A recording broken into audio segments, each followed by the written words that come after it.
Yo soy comodoro aviador militar, mi nombre es Raúl Alberto Iriberri y veterano de la Guerra de Malvinas con mucho orgullo. Mis padres eran navarreros, pero yo nací al año que se vinieron a vivir acá, se casaron, se vinieron a 25 y nací en la calle 35, cerca de la esquina de la 635, sobre la 35 a 10 metros. Y bueno, concurrí a la escuela número 8, grados primarios, detrás del barrio obrero, y luego a la escuela normal. A los 18 años me anoté, ingresé a la Escuela de Aviación Militar. Yo nunca tuve dudas de lo que quería hacer, a tal punto que un tío mío que era coronel del ejército, cuando se enteró que yo quería ser aviador para la rama de Fuerzas Aéreas, se viajó de Buenos Aires acá, a La Morocha, a tratar de convencerme que entre al ejército para que haya continuidad del apellido. Y yo le dije que quería ser aviador. Y me dice, bueno, entra al ejército y después sos aviador civil, haces un curso en un aeroclub. Digo, no, quiero ser aviador de los que tiran bombas, ametralladoras. Ah, entonces, no se hable más, me dijo. Tenés que ir a la Escuela de Aviación Militar de Córdoba. Y así lo hice. Y bueno, después de 4 años de cadete, egresé como oficial con el grado de alférez, que es el primer grado en la Fuerza Aérea. En ese primer año se hace el curso de aviador militar. Y de acuerdo a cómo lo ven a uno, mientras hace el curso, los instructores deciden a dónde lo van a destinar cuando egrese como aviador. A un cordobés y a mí nos vieron condiciones de piloto de caza porque andábamos siempre haciendo acrobacias, tirabuzones y cosas. Y fui destinado a la 4ª Brigada Aérea en Mendoza, mi primer destino. Ahí ya me convertí en piloto de caza en su momento, después de mucha instrucción y un par de años. El corcel más brioso, el caballo más ligero, fue el Sabre F-86F, con el cual crucé la barrera del sonido, después que ya había adquirido la idoneidad adecuada, que la barrera del sonido se cruza a 1.198 kilómetros por hora. Y como el avión, ese tipo de avión, no tenía la suficiente potencia como para llegar a esa velocidad en vuelo horizontal, había que subir a 12.000 metros, invertirlo, picarlo hacia la tierra, acelerador a fondo, y así, ayudada la potencia del motor por la acción de la gravedad, el avión llegaba a esa velocidad. ¿Y qué significaba? ¿Cómo se daba cuenta el piloto? No solo por instrumentos, sino porque el avión, ese tipo de avión, el F-86, quería entrar como en tirabuzón, enroscarse, que le decíamos nosotros, a la izquierda o a la derecha, ¿no es cierto? Entonces en ese momento había que reducir toda la potencia, tratar de nivelarlo, sacarlo de ese enroscamiento que tenía, momentáneo, y de a poquito sacarlo y recuperar. Se perdían como 6.000 metros. En todo eso que les cuento se perdían como 6.000 metros.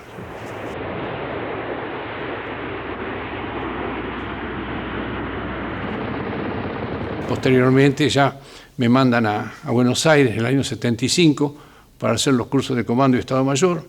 Empecé con Fokker F-27 turbohélice y después de X tiempo en ese avión, 2 años, habrán sido 3 años, ya pasé al Fokker F-28, que fue el avión que comandé en la Guerra de Malvinas. Yo, por ejemplo, al Fokker F-28 lo quería muchísimo, y al Sabre también, con el Sabre, que es lo que no hice.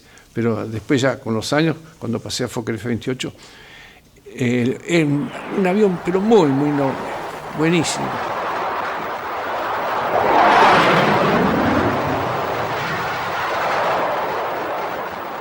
Volé 12 años a Malvinas. 12 años. Yo Malvinas ya la conocía perfectamente bien, porque el gobierno argentino había establecido un nexo con las Islas Malvinas, un convenio con los ingleses. Volaba todas las semanas, se hacía un vuelo de LADE, Líneas Aéreas del Estado. Pero LADE no tenía ni pilotos ni aviones, pero sí tenía un convenio con la Fuerza Aérea. Entonces la Fuerza Aérea nos mandaba a nosotros. Entonces 2 veces al mes yo estaba yendo a Malvinas, pasábamos la noche allá con F-27. Llegábamos, pernoctábamos ahí, todas las veces que aterrizábamos, el gobierno de las islas, no sé qué, ahí nos obsequiaba una caja de whisky Caballito Blanco. Todavía me acuerdo de eso, ya no sabíamos dónde poner whisky o regalar whisky. Y así fui 11 años y pico más o menos, y después en la guerra, por supuesto, ¿no? Pero ya fui con F-28, el avión de reacción.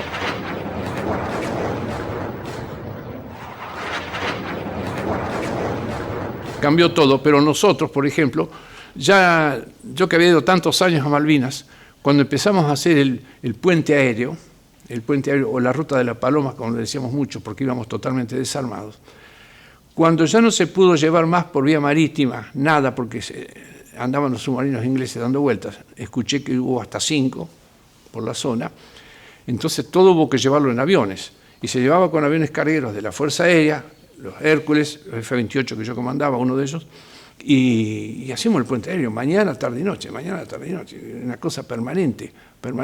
Llevábamos y traíamos, ¿y qué llevábamos y qué traíamos? Traíamos lo que había que traer, a veces más adelante se trajo heridos o lo que fuera. A mí me pasó una vez que con muy mal tiempo salí para allá, ¿y qué pasa? No había apoyos radioeléctricos como para aterrizar cómodamente en las Malvinas. Era una pistita, creo que tenía 1800 metros, si no era más corta. Y en el medio del mar, encontrar 1800 metros entre nubes, lluvias y vientos, de noche, era bravo. Y había solo una antena que nos daba una frecuencia, una frecuencia de radio. Y había que hacer la entrada por instrumento. Hago la entrada por instrumento. Cuando ya estaba en final, que perforé la nubosidad, estaría a 200 metros de altura sobre el nivel del mar, ¿no es cierto? Yo siempre cuento esto porque realmente siempre decimos que Dios, antes de ser Dios, habrá sido aviador, ¿no? Perforo así, se me bloquea el parabrisas como que hubiese perdido la calefacción que alimentaba el deshielo. Entonces, por la derecha, corrigiendo viento y lluvia, seguí, porque sabía que precisaban todo lo que yo llevaba, todos los explosivos que llevaba. Seguí.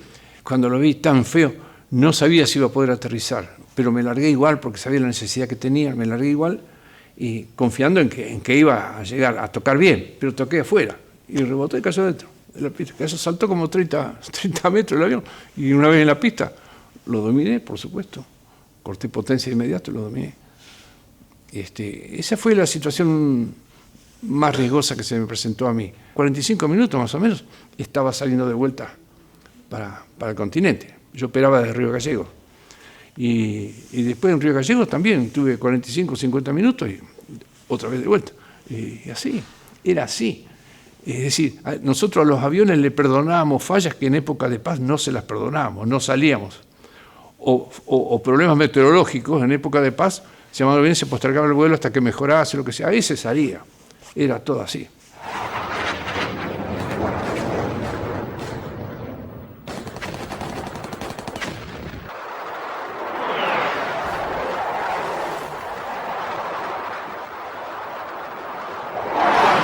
No se hablaba mucho, en los vuelos no se hablaba mucho, lo imprescindible porque íbamos todos concentrados, sobre todo los pilotos, al máximo con la pantalla de radar. ¿Por qué la pantalla de radar? Porque si había un barco abajo, aparecía en la pantalla con un puntito luminoso. Entonces, por las dudas, había que esquivarlo. No pasar arriba el puntito luminoso, no vaya a ser que sea, por esas cosas, un barco que nos tire un misil. 5. La tripulación del Fokker F-28 eran 5. 2 pilotos, el comandante y el copiloto, y 3 más. Solían 2 para la carga y un mecánico. Hubo gente que a veces no entendió que nosotros nos sentáramos a una mesa, siendo oficiales de grado, de esas cosas, con otros tripulantes. Dice, es decir, a veces hay como subgrupos entre gente que tiene otras jerarquías menores. Nosotros éramos todos iguales. ¿Por qué? Cada uno sabía la función y el grado o lo que tenía que hacer cada integrante. Sabía y respetaba eso, y además todos sabíamos que cualquiera de ellos que fallara en sus obligaciones podía significar la muerte de todos juntos. Si caíamos todos juntos también. Ahí, a mí me pasó una noche regresando a la madrugada también sobre nubes, porque estaba feo. El tiempo era malo casi siempre, lluvia 2x3, viento, es feo ahí. Y volvíamos de noche y vimos una claridad. Hasta el día de hoy no sé qué era la claridad entre las nubes, como una claridad. Asumimos que era lo peor, aunque no estaba cerca la flota inglesa. Pero por las dudas, urgente la maniobra evasiva, es decir, cambiar la velocidad, cambiar el rumbo y cambiar la altura. Potencia, 45 grados a la izquierda, la mandé picada, así. Unos segundos que fueron eternos, hasta que no pasaba nada, no nos pegaron con nada, si es que supuestamente hubiera sido un misil. Entonces normalicé todo, volví al vuelo normal y le digo al comisario de a bordo, negro, sébese unos mates que creo que nacimos de vuelta. Y llegamos a Gallegos, descargamos, informé todo eso y a la hora estábamos saliendo de nuevo. Nosotros teníamos 2 horas para vivir o morir, porque en una hora más o menos íbamos y en otra volvíamos. Y hay que tener sangre de pato, digo yo, para estas cosas. es tener la cabeza puesta en la misión, no pensar en nada más que en el mejor cumplimiento de la misión.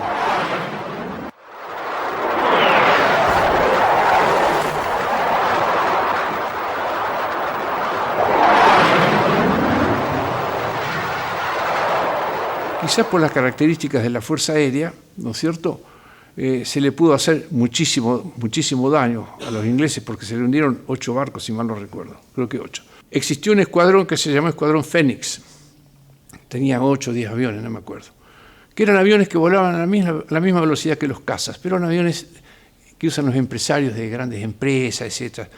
Tienen 8 o 10 plazas. ¿Qué hacía el Escuadrón Fénix? Salía en altura, tomaban altura hacia el lado de la flota. Los radares ingleses detectaban ese movimiento o le avisaban otros a espaldas nuestras le avisaban de que habían despegado los aviones, ya me entendés. Y los ingleses ordenaban a sus PAC, patrullas aéreas de combate, que eran los Harrier, despegar del portaaviones. Salían a tratar de derribar los supuestos cazas nuestros, pero no eran cazas, eran aviones desarmados que volaban a la misma velocidad que los cazas. Era una maniobra de engaño que se hacía. Salían los cazas ingleses a derribarnos a nosotros que íbamos del continente. Pero el radar de Malvinas, con el Comodoro Silva al frente, salvó muchísimas vidas, le avisaba a los pilotos del Escuadrón Fénix, vuelvan, regresen, ya regresen, salieron los PAC, salió la PAC, le avisaba que los ingleses iban al encuentro. Y estos se volvían. Pero en ese interín, por abajo, pegados al mar, se metían los verdaderos cazas nuestros para atacar la flota.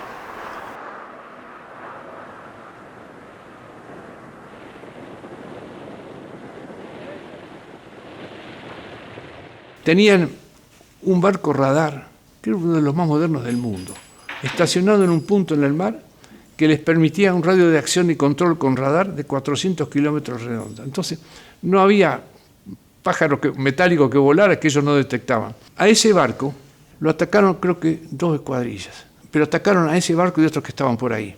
Y después las escuadrillas se volvieron. Y uno quedó medio rezagado en el ataque, sale, viene, aviones a chorros, imaginen ustedes el desparramo que se arma en ese momento. Uno quedó medio rezagado, mira así, y lo ve a ese barco, y se lo voy a atacar. No veía ningún amigo, nada, ningún compañero alrededor, había quedado solo. Creo que habían bajado otros 3, porque hubo 2 veces que de 4 aviones volvió uno. Creo que había quedado solo este. Y lo vio, y lo atacó, le tiró 3 bombas. Una no explotó, las otras 2 explotaron. Una en la popa, la parte de atrás del barco, y otra adelante. Lo hundió. Eso no se olvida más los ingleses también.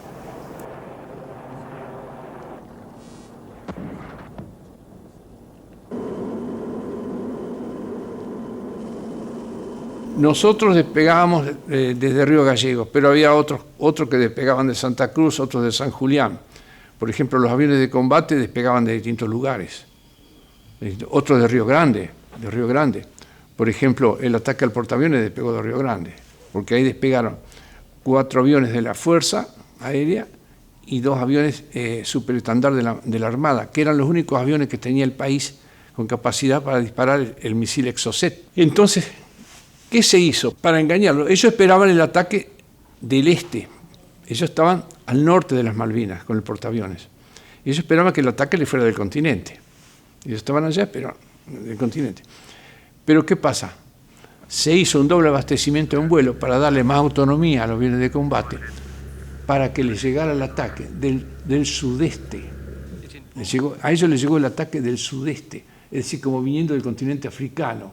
Pero los nuestros, estaba nebuloso y lluvioso el día, siguieron la estela que dejaba el misil que iba derechito al portaaviones, y antes de llegar ya vieron una masa de humo inmensa, le había pegado el misil, el portaaviones le había pegado, y ellos atacaron. Antes de llegar a lanzar las bombas, tenían que pasar arriba. Antes de llegar a tirar las bombas, ellos derriban al primer teniente Vázquez, un muchacho excelente, buenísimo, lo derriban.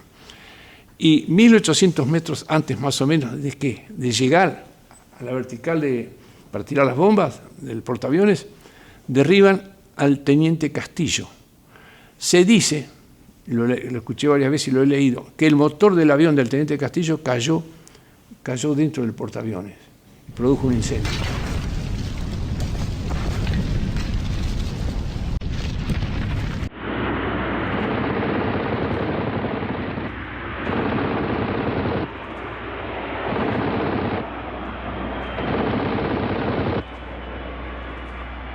Nosotros perdimos 36 pilotos, todos oficiales, porque los pilotos son oficiales, así como los cirujanos son médicos, no son enfermeros por lo general, haciendo un burdo paralelismo.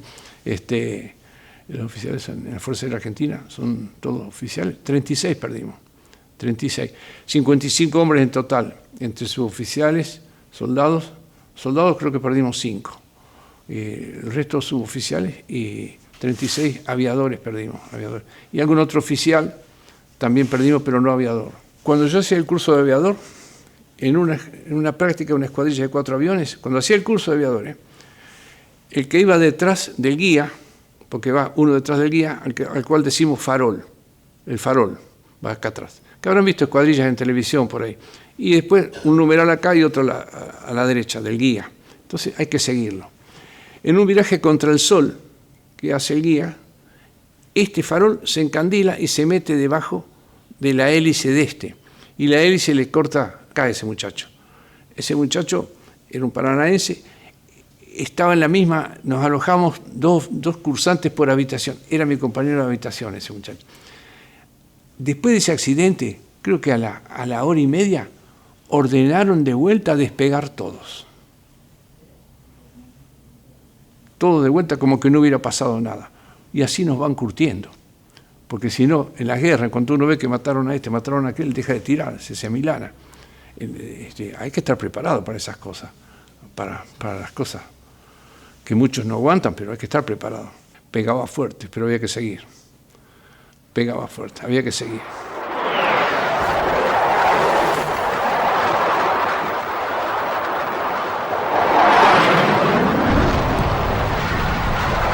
Suspendieron el puente aéreo cuando ya los Harrier podían alcanzarnos y derribarnos a nosotros, nos iban a bajar como palomas. Entonces ya se suspendió eso. Se suspendió. Pero así todo, una cosa que los ingleses destacan en sus informes, en sus escritos posteriores a esta guerra, les extrañó muchísimo que un Hércules, el día que se rindieron las tropas argentinas, con el comandante, el comodoro retirado Cano, que vive hoy en Mar del Plata, está viejito, aterrizó en las Malvinas, tuvo, no sé, 30 minutos o menos, no sé, descargó todo, cargó lo que tenía que cargar, unos heridos, no sé qué cosa, y volvió a despegar, y los ingleses no lo pudieron derribar. Salió pegado a las piedras, un Hércules. Y ya estaba de ingleses por todos lados, había, sí se rindió, ese día fue la rendición. Eso lo destacan los ingleses, lo destacan. No tuvo baja el puente aéreo. No, pero no tuvo bajas porque el brigadier Crespo, que fue el comandante del Teatro de Operaciones Aéreas Sur, en su momento, cuando ya la flota se acercaba con sus portaaviones a un alcance, a una distancia de las Islas Malvinas tal que le permitía a sus bienes de caza despegar, operar contra nosotros y volver a aterrizar en el portaaviones, sacó a los aviones que volábamos indefensos, sin armas, sin nada. Nosotros no teníamos paracaídas, no teníamos nada, ni traje antiexposición. Uno que se cae ahí, como se cayó uno que se eyectó de un avión que derribaron los ingleses, tuvo como 8 horas en el mar y no se murió de frío. Pero si uno cae sin traje de antiexposición, se muere en 3-4 minutos, se muere de frío, se le para el corazón, ahí el agua es helada. Ese que se cayó, Puga de apellido, que se eyectó, alcanzó a eyectarse, le pegaron al avión, el avión se quedó sin potencia y se tuvo que eyectar. Un Harrier lo derribó. Estuvo 8 horas flotando y me decía la otra vez, porque cada tanto nos juntamos los que estuvimos en la guerra, y me decía, cuando yo estaba flotando en el mar, no le tenía miedo a los ingleses, le tenía miedo a las orcas, dice. Tenía miedo que viniera una orca, que también podía ser,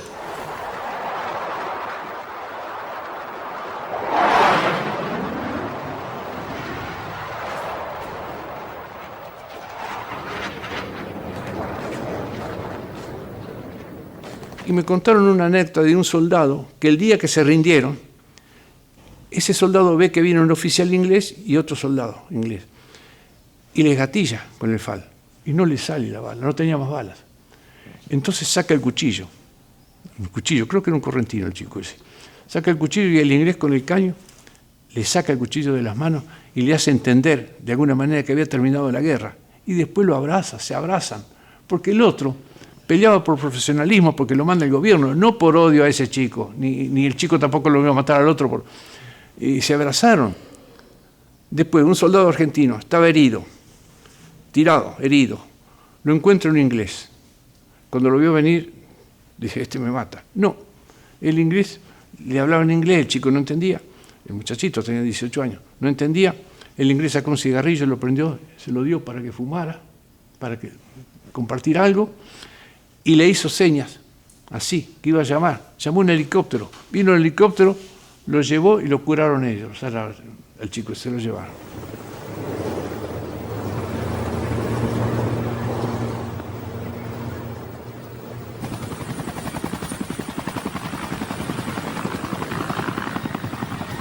Bueno, yo después de Malvinas empecé a ver muchas cosas de la vida que antes no veía.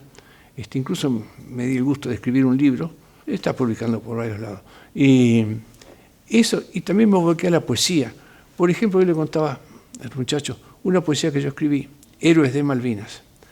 Pinta claramente la situación que estaban viviendo los héroes de Malvinas, las personas declaradas héroes de Malvinas, los que estuvimos en Malvinas allá, estaban siendo ignorados. Recién se sintió el cariño del pueblo que los abrazaba y muchos de ellos lloraban. Ahora, el 9 de julio, en Buenos Aires, lo habrán visto ustedes por televisión, hasta ese momento estaban ignorados. Se han suicidado más de 400, ya había 409. Se habían suicidado, veteranos de guerra, porque la gente queda traumada, unos más, otros menos, quedan con ciertos traumas. Y eso me inspiró a escribir una poesía de Héroes de Malvinas, y he visto llorar a un hombre. Esa me inspiré y la escribí el 10 de julio, después del desfile ahora, porque yo vi gente que conocía, como ese viejito que alzaron. Ese viejito es un brigadier que se destacó en el apoyo a los cazas con los aviones cisterna. Era el jefe de todos los Hércules, el brigadier Martínez, que estaba el viejito así, que por ahí lo levantaron, estaba en el desfile. Y bueno, y a otros, que a uno le faltaba una pierna, a otro un brazo, y la gente los abrazaba. Eso me motivó a escribir. He visto llorar a un hombre, pero no un hombre cualquiera. Posiblemente sea una vía de escape inconsciente a tanta tortura mental que uno tiene de vez en cuando se le cruzan, sobre todo de noche, muchos hechos de los cuales fue testigo o parte de esa guerra. Se le cruzan muchas cosas a uno. Y bueno, por ahí algunos, como puede ser el caso mío, decantan de esta forma, escribo, y bueno, así, busco la paz. Yo cuando puedo me vengo 25 de mayo, 12, 15 días. Estoy tranquilo acá, tengo un galponcito, cositas manuales. Es como una descarga permanente que siento necesidad de hacer.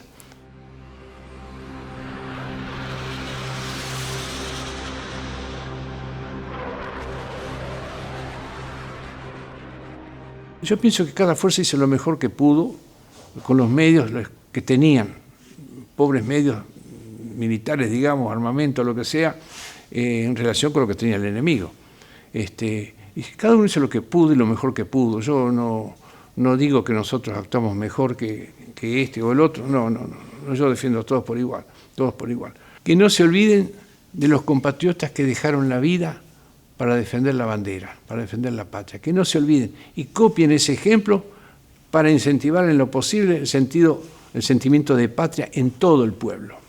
Uno lo lleva en el corazón, porque además uno luchó para defender lo más sagrado de la patria, su bandera. Se cumplió con el juramento, todos nosotros, estos muchachos que están ahí, y yo también, es decir, defenderla hasta perder la vida, y que avalan con esa sangre, avalan el derecho real y positivo y propio que tenemos nosotros sobre esas islas, el derecho indiscutible que tenemos sobre las islas.